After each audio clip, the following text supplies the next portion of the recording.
when the movie theater turned into a crime scene. The Lafayette tragedy. And the face of a hidden extremist. On July 23, 2015, moviegoers at the Grand 16 Theater in Lafayette, Louisiana, were settling in to enjoy the romantic comedy Trainwreck. What began as a typical evening of entertainment quickly spiraled into a nightmare. In the darkness of the theater, a man seated in the back row suddenly stood up, pulled out a handgun, and began firing indiscriminately into the audience. Within minutes, 2 innocent lives were lost. 9 others were wounded, and the shooter ended the rampage by turning the gun on himself. The gunman, John Russell Hauser, also known as Rusty, was a relatively unknown figure before that night. But in the days following the tragedy, a disturbing portrait began to emerge. A former lawyer and entrepreneur turned drifter, estranged from his family. Mentally unstable, and yet able to legally acquire a firearm.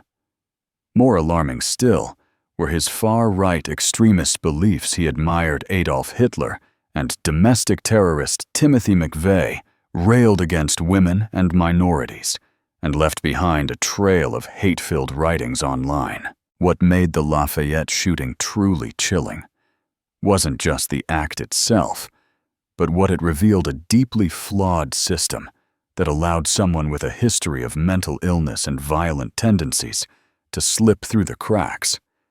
It raised urgent questions. How could such a man still legally buy a gun? Why were his online extremist rants overlooked? And perhaps most unsettling of all, how many more like Hauser are quietly living among us unnoticed until it's too late? AKA Rusty. Classification: murderer.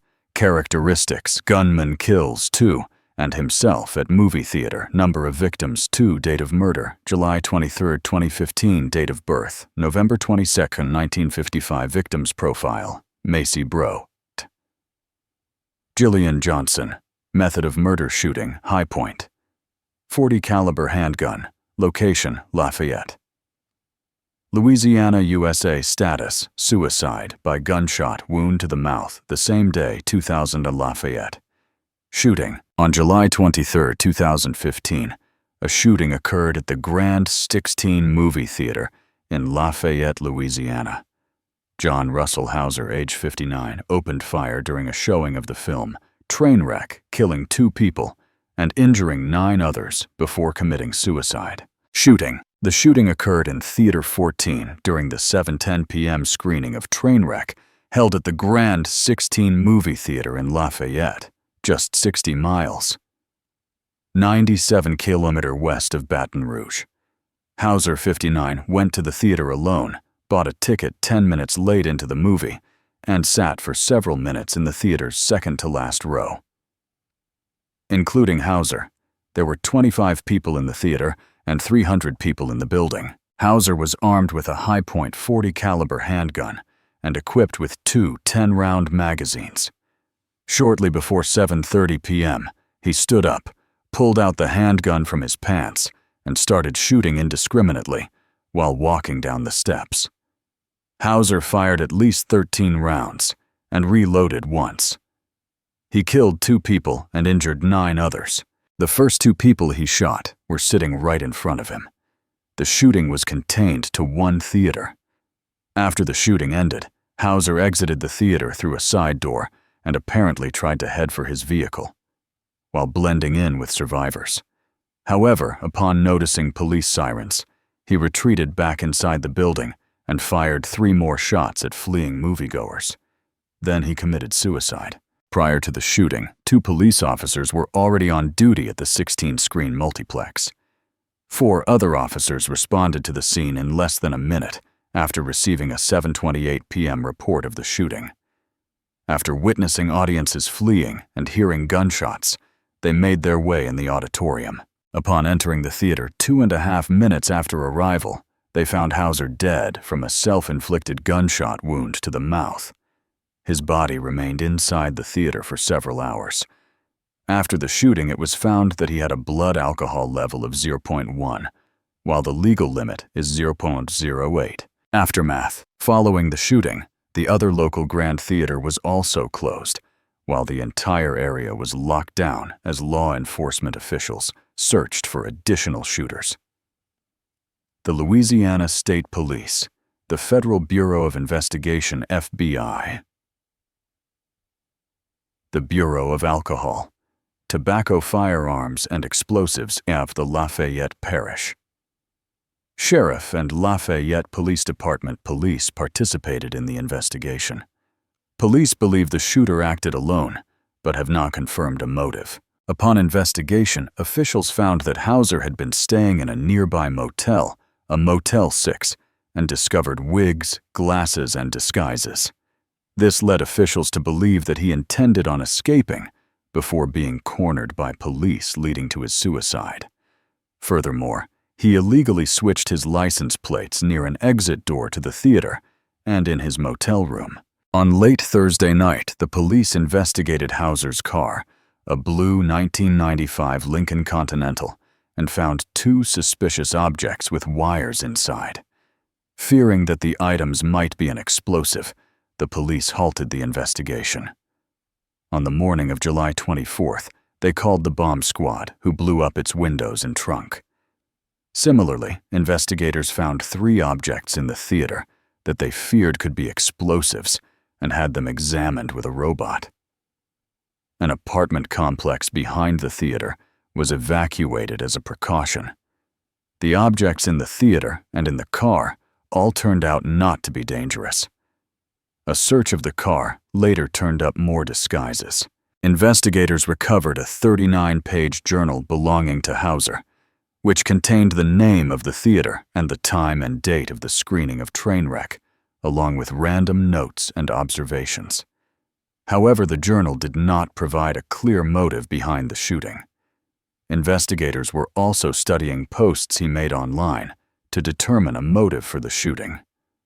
They finished processing the crime scene at the theater on July 27th. Questions were raised about how Hauser was able to obtain the gun used in the shooting. It was initially reported that he had been involuntarily committed for mental health treatment in 2008, which would have legally prohibited him from purchasing firearms. However, it was later determined that he was able to purchase the gun because a judge never committed him, and instead had him undergo a mental health evaluation.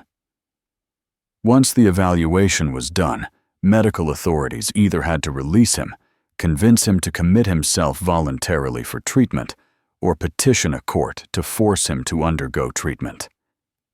They never petitioned the court, but it was unclear if Hauser was released or voluntarily committed. His 2008 evaluation was never officially reported to the Georgia Bureau of Investigation. The Grand 16 Theater was shut down after the shooting.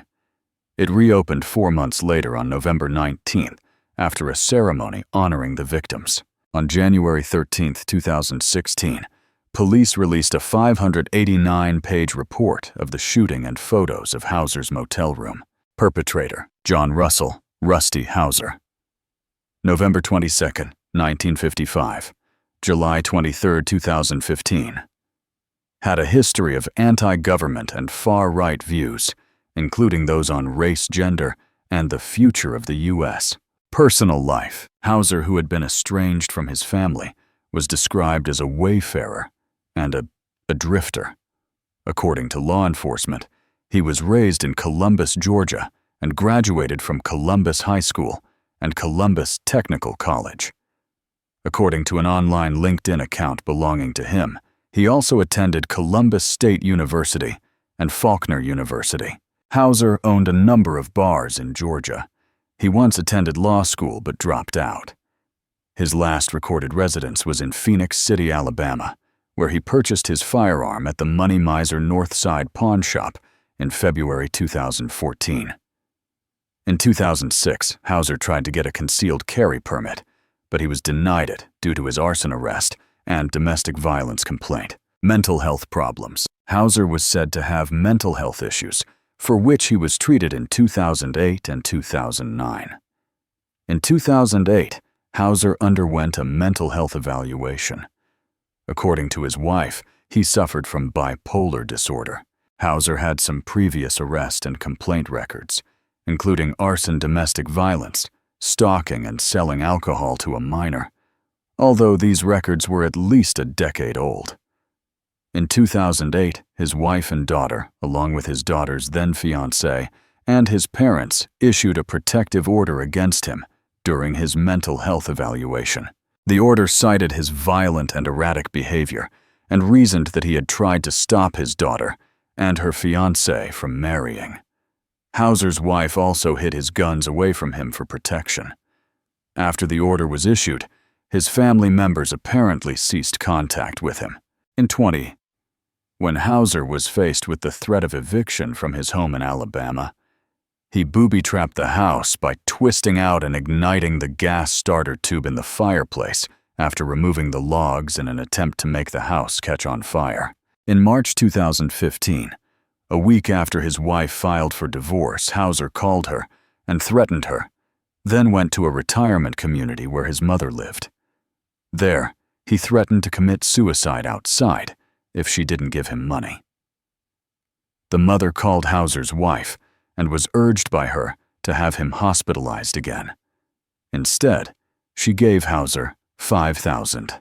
Prior to the shooting, Hauser is said to have entered Louisiana around July circa Sector 3 and spent his time exploring the state along Interstate 10, apparently searching for a location to attack. During the week of July 13th, Hauser visited a food bank in Lake Charles twice and requested aid from them. He had been at the Grand 16 Theater at least once before and had also visited several other movie theaters in the state. According to witnesses at one theater, Hauser was dressed up to look like a woman and was behaving erratically. Hauser also appeared to have made some getaway plans. Hauser's only known connection to Lafayette was an uncle who once lived there but died in 1980.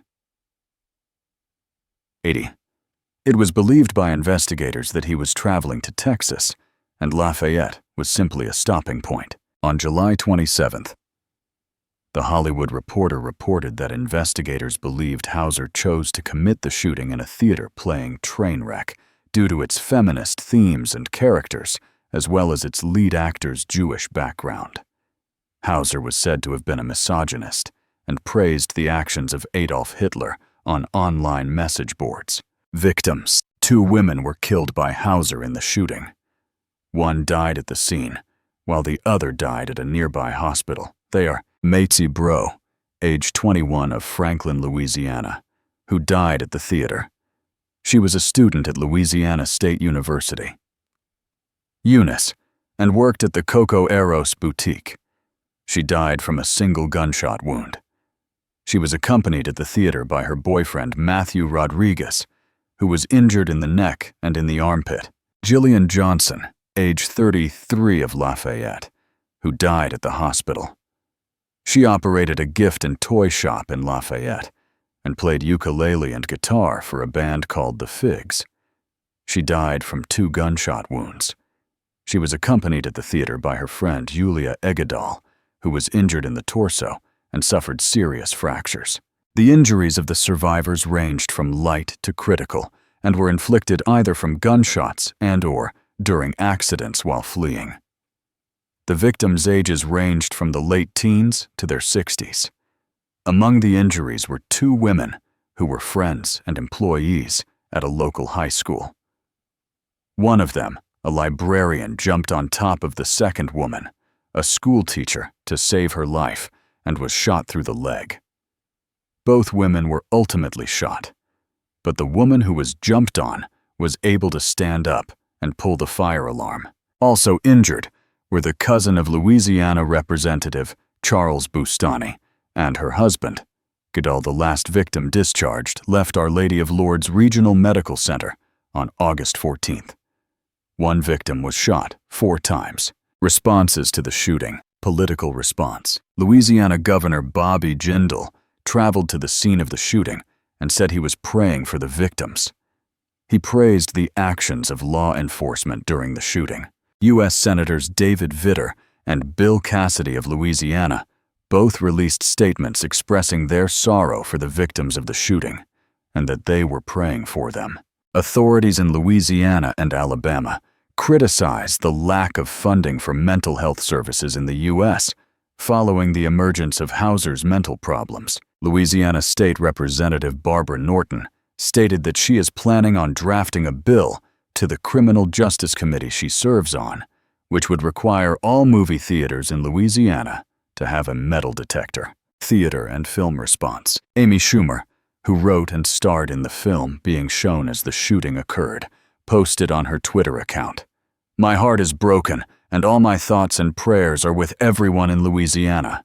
She later joined U.S. Senator Chuck Schumer of New York, a cousin of her father's, in calling for stricter gun control and increased mental health funding.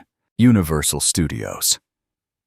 The film's distributor also released a statement saying, "All of us at Universal Pictures send our heartfelt sympathies to the victims of this senseless tragedy and their families in Louisiana." The theater and its parent company, the Southern Theaters, did not immediately respond to a request for comment. Security was increased at the other Grand Movie Theater in Kenner, Louisiana, and at the Esplanade Mall in Kenner. They later issued a statement in which they said, "All of us offer our thoughts and prayers to the victims and the community of Lafayette. We are grateful to all local officials and to the governor for their efforts." Gunman Kills Two and Himself at Movie Theater in Lafayette, La. By Leslie Turk and Liam Stack. The New York Times, July 23, 2015. Lafayette, La. 3 people died and 9 were wounded after a gunman opened fire in a movie theater here on Thursday night, officials said. The gunman was among the dead. The shooting took place shortly before 7:30 p.m. during a showing of the comedy Trainwreck at the Grand Theater in Lafayette, a 16-screen multiplex on one of the busiest thoroughfares in the city. Chief Jim Kraft of the Lafayette Police Department said that police officers entered the theater complex while the shooting was going on. When they got inside the theater, they found the gunman dead of a self-inflicted wound. Chief Kraft said 3 people were killed, including the gunman, and the wounded had been taken to nearby hospitals. The conditions of the wounded, he said, range from non-life-threatening to critical. The victims ranged from teenagers to people in their 60s, the chief said. One victim was in surgery, he said, and was not doing well. Video.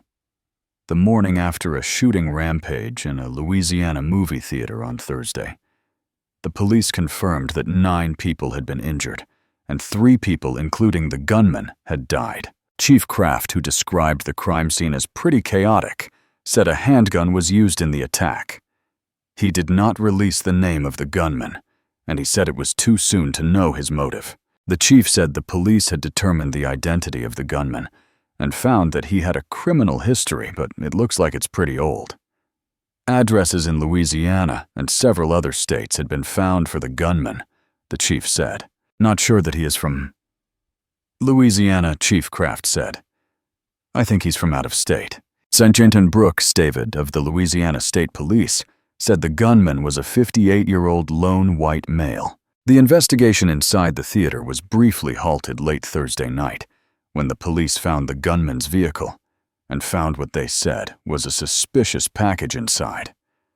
A bomb squad was called, and early on Friday, the vehicle's windows and trunk were blown up. The car was to be towed from the lot. Sergeant Brooks said a suspicious backpack and other small items found in the theater were being examined. A robot was brought in for use in the investigation. The dead would not be removed from the theater, Sergeant Brooks said, until it was determined that it was safe for investigators and the coroner to enter. An apartment complex behind the theater was evacuated as a precaution, the police said. Tanya Clark, who was at the theater to see another movie, was at the concession stand with her 3 children when she saw people run screaming through the lobby. I thought it was just a joke, said her son. Robert Martinez, 17. People were screaming. He said that a woman in her 60s ran past them shouting that she had been shot in the leg. He saw blood pouring down her leg, he said. Ms. Clark said she grabbed her 5-year-old daughter and ran, leaving her purse and phone on the concession stand counter. "I just grabbed her arm," she said. In that moment, you don't think about anything.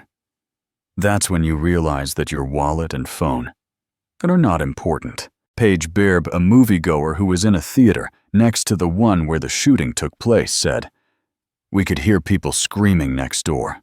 An alarm soon sounded and she ran outside. As we were running for our car, I could see people with gunshot wounds to us, and one lady bleeding from the leg with a t-shirt wrapped around it," she said. At the request of the police, a spokesman for Lafayette General Health, which runs a number of hospitals in the region, declined to comment on Thursday night. Colonel Michael Edmondson, the superintendent of the Louisiana State Police, said there was no information to indicate any relationship between the gunman and any of the victims. He said that roughly 100 people were inside the auditorium at the time of the shooting. Chief Kraft said the Lafayette Police Department had increased security at other theaters in the city as a precaution. President Obama was briefed on the shooting while en route to Africa for a visit, the White House said, and asked aides to keep him updated on the situation. Governor Bobby Jindal, who traveled to the scene of the shooting on Thursday night, described it as senseless. When these kinds of acts of violence happen in a movie theater, when there's no real good reason why this kind of evil should intrude on the lives of families who are just out for a night of entertainment. "I know a lot of us are horrified and shocked," Mr. Jindal said. He added, "This is an awful night for Lafayette. This is an awful night for Louisiana. This is an awful night for the United States." Mr. Jindal said that he had spoken to 2 teachers who were wounded in the shooting. One literally jumped on top of the other to shield her, he said, potentially saving her life. One of the teachers who was shot in the leg had the presence of mind to pull the fire alarm and save other lives after she had been wounded, he said. Lafayette, an oil and gas hub, has about 125,000 people and is Louisiana's 4th largest city. It is on Interstate 10 about 2 hours west of New Orleans and 1 hour west of Baton Rouge, the capital. The pro-Hitler rants of Louisiana theater gunmen who idolized Timothy McVeigh and called for lone wolf attacks on the failing filth farm of America by Ashley Coleman, DailyMail.com and Associated Press, and Martin Gould in Lafayette, Louisiana, July 2020. John Russell Hauser, 59, killed 2 and injured 9 when he opened fire at a movie theater in Lafayette, Louisiana, Thursday night. He is a law school graduate who once ran for political office and owned 2 pubs over the years, one which was shut down for underage drinking. After the pub was shut down, he hung a swastika flag outside for several weeks as a sign of protest. He also tried to hire a man to light a law office on fire in the 1980s because the lawyer represented pornographic theaters, which he detested. Hauser has also been revealed to be an active online commenter who has professed his distaste with the state of the American economy and morals. He was a supporter of the Tea Party and Westboro Baptist Church, while also applauding the actions of Hitler and Timothy McVeigh. Court documents also show that he suffered from mental illness and that his family had him committed to a mental hospital in 2008. His ex-wife, Kelly Maddox Hauser, said she became so afraid of him that she hid their weapons, according to another 2008 court document. John Russell Hauser was both a supporter of the far-right Tea Party, the extremist Christian Westboro Baptist Church, and even Adolf Hitler web accounts connected to the 59-year-old Louisiana theater shooter reveal. Hauser, who went by the name Rusty, committed suicide Thursday night after opening fire in a screening of the movie Trainwreck at a Lafayette, Louisiana theater, killing 2 others and injuring 9. Hauser also owned 2 short-lived bars, Rusty's Buckhead Pub, which was open for just 2 years in LaGrange, Georgia, between 1998 and 2000, and Peachtree Pub, which was open for a year and a half in Columbus, Georgia, and closed in 1980. He lost his liquor license at Rusty's Pub in 2001 for serving minors and responded by hanging a flag the size of a bedsheet on the building featuring a swastika for several weeks. He said this was because the police were acting like the Nazis. The people who used it, the Nazis, they did what they damn well pleased. Hauser told the LaGrange Daily News of the swastika symbol at the time. Hauser was also arrested on arson charges in the 19 after hiring a hitman to set fire to the law offices of a man who represented a string of pornographic theaters. The hitman ended up being a police informant. The lawyer John Swearingen agreed to not press charges, despite Hauser allegedly saying he did not care if the man died, as long as he received mental health treatment. NBC News obtained a 1989 mental evaluation of Hauser, in which Swearingen said, "He was very intent on burning down the law office. He was some kind of religious fanatic, and as I recall, he said God told him to do it." Hauser, the son of a former city tax commissioner and a law school graduate, also ran for office at one point, trying to obtain the same position, but withdrew from the election after he was accused of stealing his opponent's lawn signs, and a reporter informed he that the paper would be reporting on his previous arson arrest. He came to many city council meetings, and he was in tune with a lot of issues that were going on in the community, said former Columbus Mayor Bobby Peters. He was very outspoken, highly intelligent, really didn't trust government and anything about government. He always thought something was going on behind the scenes. He came across with a very conservative agenda. Online profiles connected to Hauser are also revealing more details about him and paint a picture of a paranoid man who felt that American economic policy and morals were bringing about an end of days. "America is so sick that I now believe it to be the enemy of the world. I know next to nothing about Iran, but the little I do tell me, they are far higher morally than this financially failing filth farm." Hauser, who goes by Rusty, wrote in a December 2013 post on an apparently conservative Christian website called Fellowship of the Minds. Also that month, Hauser wrote on his Facebook asking for help translating Iranian newspapers. He spoke highly of the Middle East as well in his profile for the site, Interpals, an online community for making friends around the world. "Learning about the people of the Middle East is most important to me. They have been painted as scum by the establishment media," wrote Hauser in his profile. "It appears they are exactly the opposite, that they are family people. That is the highest status that a people can achieve, and it is what America has lost."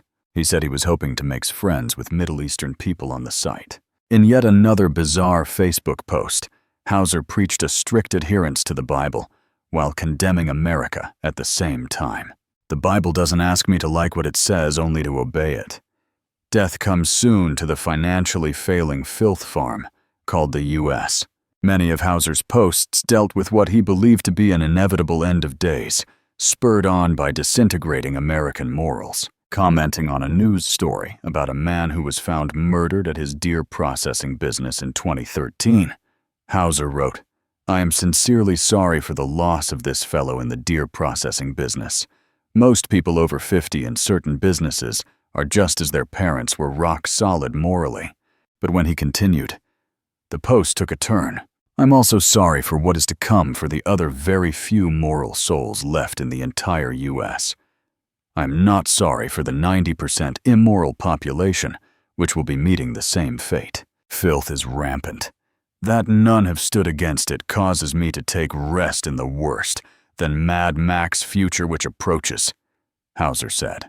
Hauser also had a profile on the conservative website Tea Party Nation and described himself elsewhere online as very conservative and asked for help finding white power groups. And in a Twitter account connected to Hauser's name, he once voiced support of the extremist Westboro Baptist Church. "The Westboro Baptist Church may be the last real church in America. Members not brainwashed," Hauser wrote. In line with a far-right ideology, Hauser apparently went on a Georgia radio show several times in the 1990s to preach against abortion. Calvin Floyd, who hosted a morning call-in show on WLTZ-TV in Columbus, Georgia, says Hauser also espoused other radical views, including his opposition to women in the workplace. Floyd, now 71, says he would put Hauser on with a Democrat because he could make the phones ring. Floyd described Hauser as an angry man who made wild accusations about all sorts of local officials and topics. If you gave me 40 names and 40 pictures of people who might have done that, I wouldn't have hesitated to point him out, Floyd told the New York Times in an interview. I could just sense the anger was there. Maybe I should have been afraid of him. He had a very hostile personality at times. The Southern Poverty Law Center, which tracks hate groups, said it has had John Russell Hauser's name in its files since 2005, when he registered at former Ku Klux Klan leader David Duke's European American Unity and Rights Organization conference.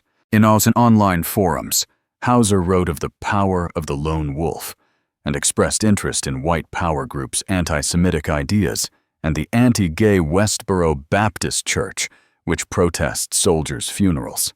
The center said, Hitler is loved for the results of his pragmatism, Hauser wrote in January on the website stateofmindtime.com. There is no question of his being the most successful that ever lived. At this time, the U.S. is no more than a financially failing filth farm. Soon the phrase ruling with an iron hand will be palatable anew.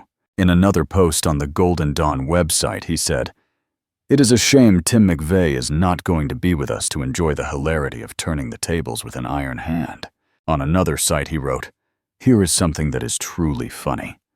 Since I accepted this, it came to me that the president is doing exactly what Tim McVeigh did, only the president is much more effective.